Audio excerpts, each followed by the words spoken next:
जरा सोचो तुम इतने खूबसूरत हो जाओ कि घर से बाहर निकलते ही लड़कियों का जमावड़ा लग जाए और तुम्हारी खूबसूरती को संभाल पाना उनके बस की बात ही ना हो। कुछ ऐसा ही होता है हमारी आज की कहानी में। कहानी की शुरुआत होती है मार्स परिवार से, जो पिछली कई पीढ़ियों से सबसे सुंदर इंसानों में से थे। लोग उनकी खूबसूरती की वजह से उन्हें बेहद पसंद करते थे और यही उनके पैसे कमाने का तरीका था। उनका सबसे बड़ा बेटा ओकिस एक टिकटॉक स्टार है। उसके दिलकश चेहरे की वजह से उसके करोड़ों फॉलोअर्स थे। इसके अलावा वो आम लड़कों की लड़कियों से सेटिंग करवाने में भी मदद करता था। उसका बाप पार्कर भी अपने समय में हद से ज्यादा खूबसूरत था, जो आए दिन लड़कियों का दिल तोड़ता था। उसने 1200 से ज्यादा लड़कियों को डेट किया था और आखिरकार उसे अपने बच्चों की माँ मिल गई। उसकी माँ भी काफी खूबसूरत थी, लेकिन थोड़ा आदमियों की तरह। अबे इसकी तो मूछें भी हैं। उनका छोटा बेटा कुलीन घर में सबसे ज्यादा सुंदर है। पूरे परिवार को अपनी खूबसूरती पर नाज था, लेकिन कुलीन चाहता था कि वो एक आम जिंदगी गुजारे। वो अक्सर सोचता था कि अगर वो थोड़ा कम सुंदर होता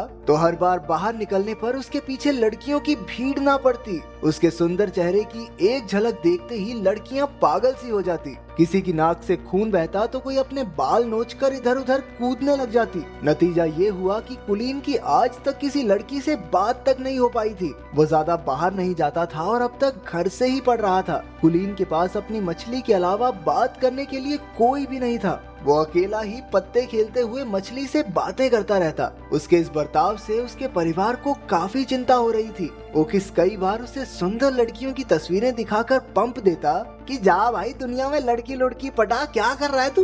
लेकिन कुलीन कहने लगा कि उसे एक ऐसी लड़की चाहिए जिसे उसकी सुंदरता से फर्क ही ना पड़ता हो। वो चाहता था कि लड़कियां उसके दिल के लिए उसे पसंद करें। जब कोई तरकीब काम नहीं आई तो परिवार वालों ने एक नया तरीका सोचा। उन्होंने गरीब होने का नाटक करने का प्लान बनाया ताकि वो कुलीन को स्कूल जाने पर मजबूर कर सकें। एक रात जब कुलीन पानी पीने उठा तो उसने अपने माँ बाप को बात करते सुना कि अब से वो लोग नाश्ते में सिर्फ अंडे खाया करेंगे ताकि कुलीन को घर से पढ़ाने के पैसे जमा हो सके। ये सुनकर उसे काफी पछतावा हुआ और अगली सुबह उसने स्कूल जाकर पढ़ने का फैसला किया। ये सुनकर पूरा परिवार खुशी से नाचने लगा, लेकिन फिर कुलीन ने कहा कि मैं तो सिर्फ लड़कों के स्कूल में जाऊंगा। बाकी सबका मूड थोड़ा खराब हुआ, लेकिन फिर भी वो मान गए कि कम से कम घर से बाहर तो निकलेगा ये। स्कूल के पहले दिन ओकिस उसे बाइक पर छोड़ने गया, लेकिन बाइक से उतरकर भी कुलीन हेलमेट पहनकर ही चला गया। उसने पूरा दिन हेलमेट पहनने की सोची ताकि किसी का ध्यान उसकी खूबसूरती पर ना जाए, लेकिन हुआ एकदम उल्टा,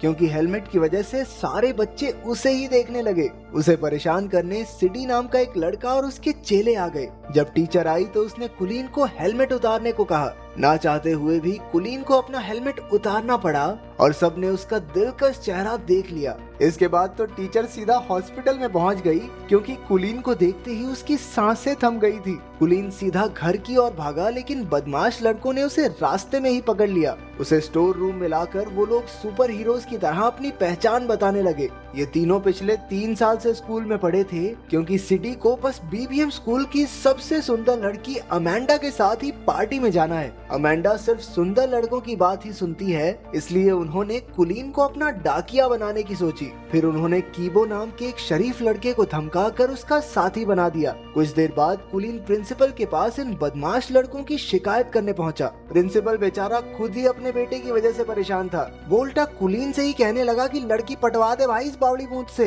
ताकि जल्दी से जल्दी स्कूल को छोड़ के जाए। उस रात कीबो और कुलीन ने अगले दिन ये काम करने का फैसला किया। कीबो के रूप में एक अच्छा दोस्त पाकर कुलीन को काफी खुशी हुई। अगली सुबह वो दोनों बीबीएम स्कूल पहुंचे, जहां उन्हें देखते ही लड़कियां चिल्लाने लगी, ये हेलमेट वाले लड़के को बाहर निकालो, पता नहीं कितना बुरा दिखता होगा। सभी लड़कियों ने मिलकर कुलीन को हेलमेट उतारने पर मजबूर कर दिया। जैसे ही उसने हेलमेट उतारा, पूरे स्कूल में तहलका मच गया। कुछ घंटों बाद तो टीवी पर खबर आ रही थी कि कुलीन की वजह से लड़कियां पागल हो रही हैं। किसी की नाक से खून बह रहा था तो कोई इधर उधर उल्टी फुल्टी हो रही थी। स्कूल की सबसे खूबसूरत लड़की अमेंडा को भी उसे न्यूज पर देखते ही उससे प्यार हो गया। उसने ठान लिया कि कुलीन को अपना बनाकर ही रहेगी। जब खबर चारों ओर फैल गई तो हजारों की तादाद में लड़कियां कुलीन के घर के बाहर इकट्ठा होने लगी। उसके परिवार वालों ने घर में एंट्री के लिए टिकट बेचकर पैसा कमाना शुरू कर दिया। जब कुलीन ने छिपकर ये सब देखा तो उसे समझ आया कि उसके परिवार ने ही उसका इस्तेमाल किया है।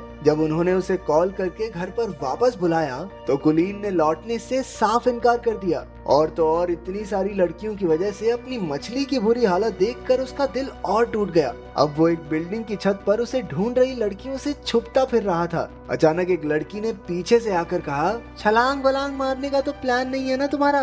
कुलीन हैरान होकर उसे देखने लगा, क्योंकि वो पहली लड़की थी जो उसे देखकर बेहोश नहीं हुई। उसे देखकर कुलीन के दिल की धड़कन बढ़ने लगी और वो कुछ बोल तक नहीं पाया। इसके बाद वो लड़की भी कुछ नहीं बोली और वहाँ से चली गई। कुछ देर बाद वो कीबो के घर रात गुजारने पहुंचा। कीबो और उसकी दादी ने उसका काफी ख्याल रखा। कीबो के कमरे में कुछ बहुत ही रेयर कार्ड्स को देखकर वो काफी खुश हुआ, क्योंकि उसे भी ऐसे कार्ड्स कलेक्ट करने का शौक था। अगले दिन दोनों छत वाली लड़की को ढूंढने लड़कियों के स्कूल में गए। वहाँ पर उनकी मुलाकात अमेंडा से हो गई, जिसे उन्होंने सिटी का खत दे दिया। अमेंडा कुलीन की खूबसूरती से फर्क न पड़ने का नाटक करने लगी, लेकिन जैसे ही वो गया अमेंडा की नाक से भी खून निकलने लगा। कुलीन को सीढ़ियों पर वो लड़की फिर से दिखी, लेकिन अपने आसपास लड़कियों के झुंड की वजह से वो उससे बात नहीं कर पाया। अगले कुछ दिनों तक कुलीन और कीबो साथ रहे और दोनों में गहरी दोस्ती हो गई। अगले दिन कीबो कुलीन को फुटबॉल देखने साथ ले गया, जहां वो अक्सर रेरे नाम की लड़की से मिलने जाता था। कीबो इस लड़की को बेहद पसंद करता था।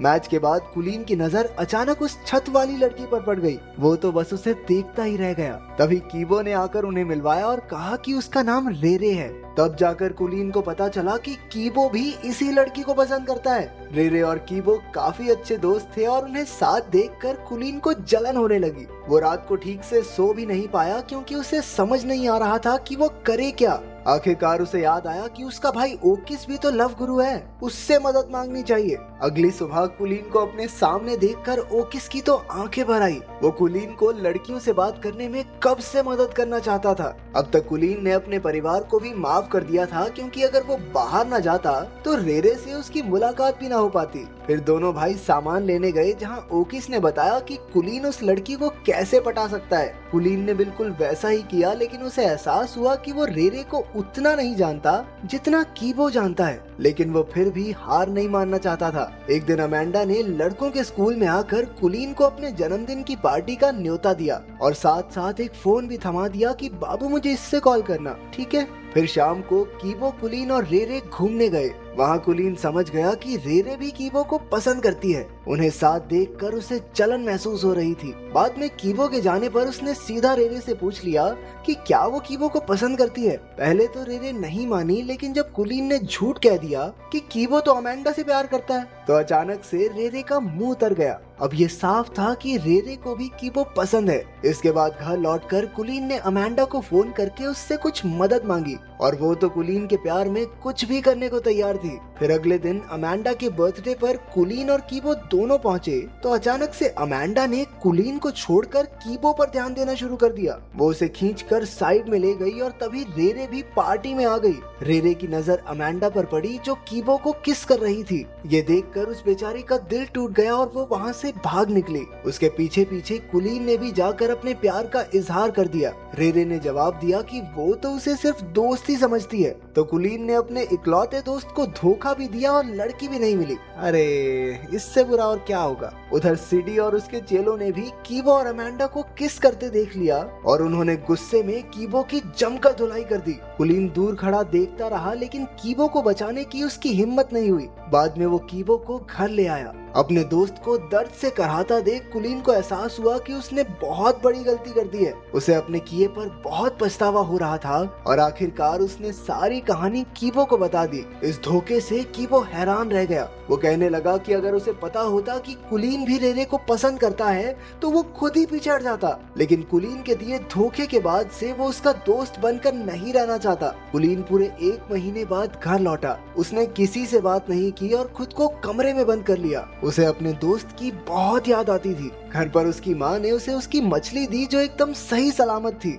अपनी माँ की बातें सुनकर कुलीन को एहसास हुआ कि लोग उससे कितना प्यार करते हैं। अब उसने फैसला किया कि वो कीबो को जरूर मना लेगा। अगली सुबह उसने रेरे को जाकर सब सच बता दिया। इसके बाद उसने कीबो के पास जाकर उससे माफी मांगने की कोशिश की। तो पहले तो कीबो नखरे मारता रहा, लेकिन बातों बातों में कुलीन ने कीबो से बुलवा लिया कि वो रेरे को कितना प्यार करता है। बाद में पता चला कि रेरे फोन पर सब कुछ सुन रही थी। आखिरकार उन दोनों के बीच की गलतफहमियां दूर हो गई थी। कुछ दिन बाद सब डांस पार्टी में गए, जहां कीबो की पार्टनर रेरे थी और कुलीन की पार्टनर अमेंडा। आखिरकार कुलीन और अमेंडा को डांस के किंग और क्वीन का खिताब मिला। जहां एक और सारी लड़कियां उसे स्टेज पर देखकर पगला रही थी, वहीं उसे एक लड़की की आवाज आई कि इतना भी अच्छा नहीं दिखता ये सुनते ही कुलीन का दिल एक बार फिर से जोरों से धड़कने लगा और उसकी नजरें इस अनजान लड़की को ढूंढने लगी। तो अगर एक दिन के लिए तुम इतने खूबसूरत हो जाओ तो तुम क्या करोगे, कमेंट्स में जरूर बताना।